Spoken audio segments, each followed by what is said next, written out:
Assalamualaikum warahmatullahi wabarakatuh.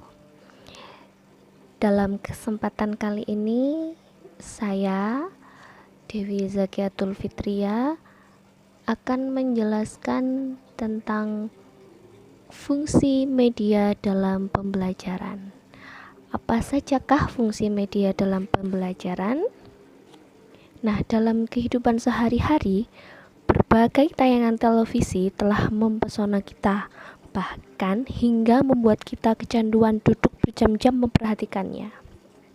Atau kita juga membaca koran, majalah, dan tabloid untuk mendapatkan berbagai informasi. Nah, pada era digital sekarang, kita bisa mendapatkan informasi dari handphone. Di handphone kita bisa membuka Facebook, Twitter, Instagram, dan di situ kita bisa mendapatkan informasi, berbagai macam informasi dan berita di seluruh penjuru dunia. Semua bentuk informasi yang disampaikan lewat berbagai media di atas pada dasarnya merupakan paduan antara gambar, tulisan, dan suara yang dikombinasikan secara cerdas hingga menampilkan gambar yang menarik. Saat ini, boleh dikatakan kita sudah sangat terbiasa melihat bahkan menggunakan alat audio visual. Tetapi, apakah kita sudah menggunakan media tersebut untuk membantu proses pembelajaran? Mengingat potensinya itu yang besar untuk membentuk pengetahuan, sikap, dan keterampilan siswa kita. Nah, berbagai penelitian yang dilakukan terhadap pemanfaatan media dalam pembelajaran menunjukkan bahwa media tersebut berdampak positif dalam pembelajaran. Seperti dituliskan oleh Porter, Reardon, dan Singer Neuron tahun 1999 yang berjudul Sebuah Gambar Lebih Berarti dari 1000 Kata. Artinya bahwa penggunaan alat peraga dalam mengawali proses belajar itu akan sangat merangsang modalitas visual dan menyalahkan jalur syaraf sehingga memunculkan beribu-ribu asosiasi dalam kesadaran siswa. Rangsangan visual dan asosiasi ini akan memberikan suasana yang sangat kaya untuk pembelajaran. Nah, di sini secara lebih mendalam kita akan membahas beberapa alasan mengapa sih media pembelajaran itu perlu digunakan dalam proses pembelajaran. Yang pertama, pembelajaran itu menjadi lebih menarik dan interaktif. Penggunaan media pembelajaran seperti foto, video, dalam hal ini dapat menarik perhatian siswa bila dibandingkan dengan hanya menjelaskan deskripsi sebuah gambar. Contoh gambar gajah. Guru dapat menciptakan berbagai kegiatan yang variatif dan mengaktifkan siswa melalui foto atau gambar atau video objek yang akan dibahas. Dalam contoh di sini ada gambar seekor gajah. Dan di sini guru sambil menjelaskan sambil menunjukkan gambar. Gajah ini adalah hewan yang berbadan sangat besar, mempunyai hidung yang sangat panjang, dan bisa membeberkan dengan cerita atau dengan penjelasan yang lain. Yang kedua, pembelajaran menjadi lebih konkret dan nyata. Penggunaan media pembelajaran di sekolah dasar, terutama di kelas rendah, itu sangat sesuai dengan karakteristik siswa yang masih berada dalam taraf operasional konkret. Nah, dalam taraf ini, siswa itu akan lebih mudah mempelajari segala sesuatu yang secara langsung dapat mereka lihat, dengar, pegang, dan rasakan. Contohnya, pembelajaran atau study tour ke kebun binatang. Nah, di sana para siswa akan bertemu berbagai macam hewan. Di sana siswa bisa melihat ini hewan dan suaranya. Bahkan ada yang bisa dipegang. Jadi mereka bisa menjadi dan lebih nyata melihat tentang pembelajaran yang mereka pelajari. Yang ketiga, mempersingkat proses penjelasan materi pembelajaran.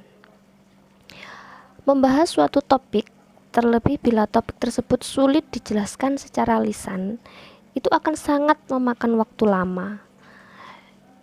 Mengganti cara penjelasan dengan menggunakan media pembelajaran itu akan mengurangi waktu yang Anda gunakan untuk memberi penjelasan lisan kepada siswa. Waktu yang tersedia akan lebih bermanfaat bila Anda gunakan untuk mengajak siswa itu aktif terlibat dalam latihan, kerja kelompok, atau mengamati. Contoh pembelajaran dalam IPA. Mencangkok. Nah, dalam mencangkok, siswa kita ajari bagaimana cara mencangkok. Dan bukan hanya teori, siswa kita ajak praktek. Bagaimana cara mencangkok, awalnya bagaimana, prosesnya bagaimana, sampai hasil akhirnya. Alasan mengapa media pembelajaran perlu digunakan dalam proses pembelajaran yang keempat adalah mendorong siswa belajar secara lebih mandiri. Media pembelajaran yang sudah dirancang khusus untuk pembelajaran tertentu dapat digunakan oleh siswa untuk belajar baik secara individu maupun dalam kelompok. Sebagai contoh, program audio kaset atau CD untuk pelajaran bahasa Inggris dapat digunakan sendiri oleh siswa di rumah tanpa kehadiran guru. Yang kelima, materi pembelajaran menjadi lebih terstandarisasi. Maksudnya, bila guru menyampaikan materi pembelajaran menggunakan media tertentu, maka setiap siswa itu akan mendapatkan materi pembelajaran yang sama. Sebagai contoh, uraian lisan tentang dinosaurus T-Rex bisa diartikan bermacam-macam bentuk oleh siswa. Tapi, bila guru memperlihatkan poster seekor dinosaurus T-Rex atau memperlihatkan sebuah gambar dinosaurus T-Rex, maka semua anak akan melihat gambar yang sama. Oh, seperti inilah dinosaurus T-Rex. Contoh lain, apabila kita ingin menjelaskan tentang waktu kepada siswa kita, maka kita bisa menggunakan jam dinding yang kita putar sesuai dengan waktu yang kita jelaskan. Coba dibayangkan bila kita tidak menggunakan media apapun untuk mengajar tentang waktu. Siswa tentu akan sulit membedakan mana pukul 10 atau pukul 22. Yang keenam, belajar dan mengajar dengan memanfaatkan aneka sumber belajar. Dengan banyaknya informasi yang ada di sekitar kita saat ini, baik itu berupa bahan yang tercetak, seperti koran atau majalah, maupun yang ada dalam bentuk program audiovisual termasuk internet yang kita gunakan setiap hari saat ini, maka kita sebagai guru dan siswa, sebagai individu yang belajar mempunyai sumber belajar yang sangat kaya. Sumber belajar yang ada saat ini sangat mungkin untuk dimanfaatkan dalam proses belajar mengajar. Bagi guru, informasi yang dibutuhkan untuk memperkaya proses pembelajaran tidak lagi menjadi sesuatu yang sangat sulit untuk didapat. Sesuatu yang tidak kita ketahui dapat kita cari dari berbagai sumber sehingga siswa memiliki informasi yang lebih lengkap disertai dengan contoh-contoh yang sesuai. Dengan demikian, peran guru dalam hal ini lebih dititik beratkan sebagai fasilitator. Bagaimana ia dapat memanfaatkannya untuk keperluan pembelajaran. Siswa dibiasakan untuk belajar bukan hanya dari guru, tetapi juga dibekali kemampuan untuk mencari informasi dengan memanfaatkan berbagai sumber yang ada di lingkungannya. Demikian tadi sedikit penjelasan tentang fungsi media pembelajaran dari saya. Apabila ada kesalahan, saya mohon maaf yang sebesar-besarnya. Apabila ada kekurangan, mohon ditambahi sendiri. Terima kasih, sampai jumpa lagi di video selanjutnya. Assalamualaikum.